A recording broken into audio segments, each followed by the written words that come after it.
Hi, this is Ellen Madonio at Tokyo Homeopathy. I was asked by someone about the last video if how you learn to do things like see auras and that sort of thing. And of course, I'm not going to teach that here, but it's not very important for homeopathy. And all I was trying to show in the video was that we do have this kind of subtle energy, but it's not actually that important for you to be able to see that subtle energy. My experience has been that it's distracting. When I was back in the day when I was doing shiatsu,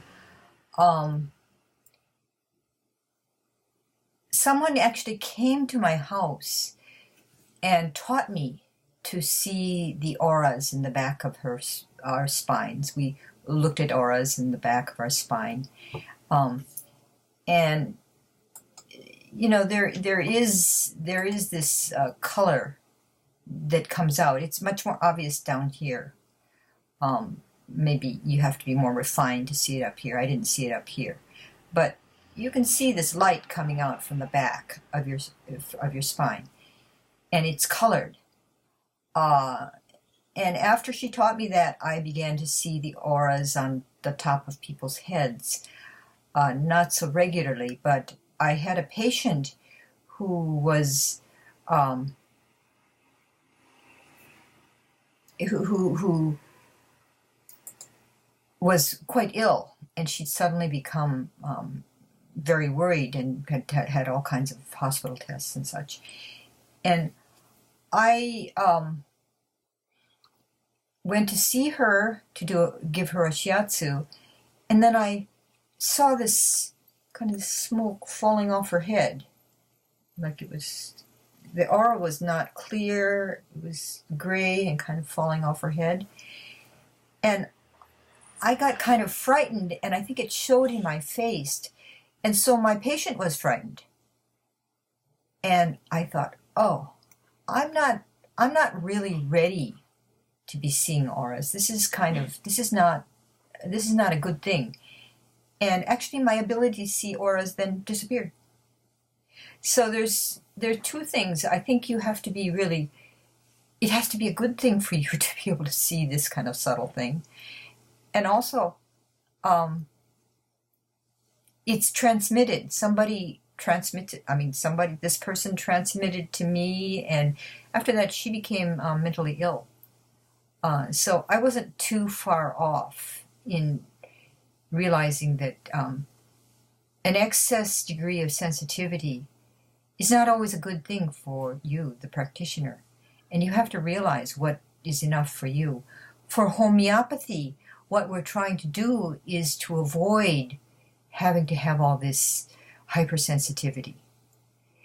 And actually, the first thing I'm going to teach you is not going to be dependent at all on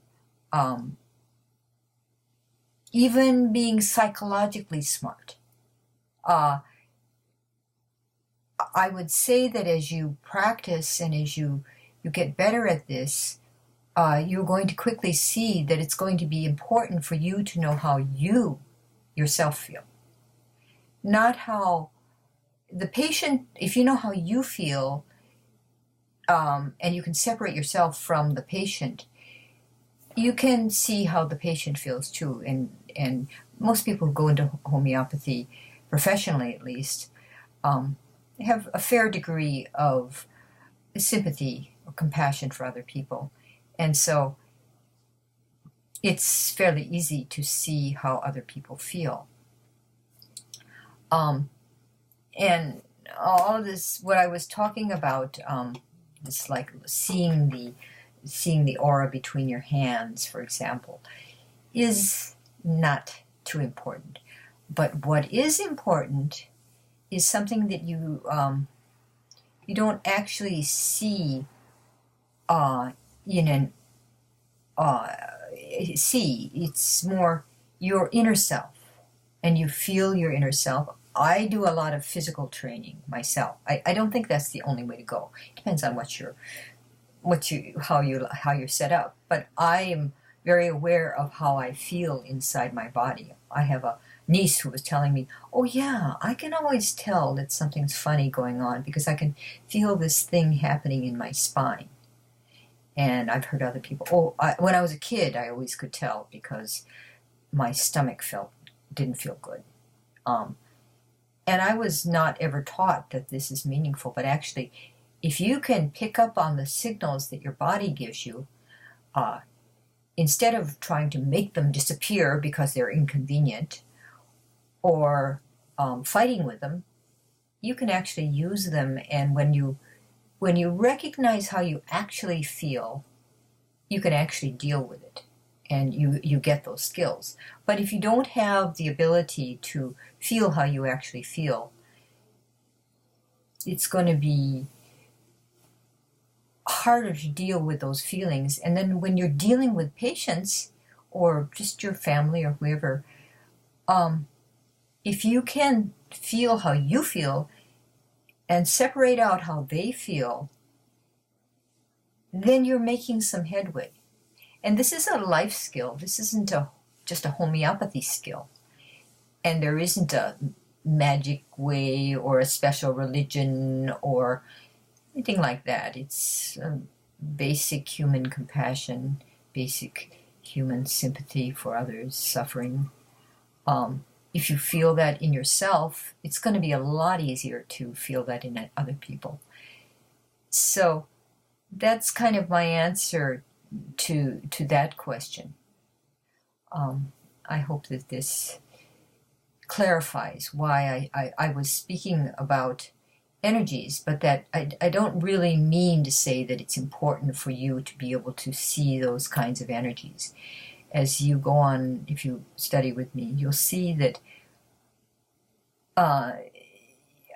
our kind of perceptions of other people usually take some time to develop. Like, you need to see the patient many times, and then you begin to get a good idea of how they feel and what's going on. But the first impression, you may not get it at all, and it's really important that in the beginning you make some kind of headway into seeing how other people feel without having to know. And you can do that by using very objective symptoms, very objective kinds of things that don't take any skill at all. Well, you have to know that that's important, but it isn't a mind-reading problem. I hope you understand that that's the direction we're going. We're not going in the direction of learning how to read minds. Read your own mind, that's important. It's important for life, but you don't have to read other people's minds. Thank you very much for coming, and I look forward to hearing any comments you might have or questions you might have. That's what I base my videos on.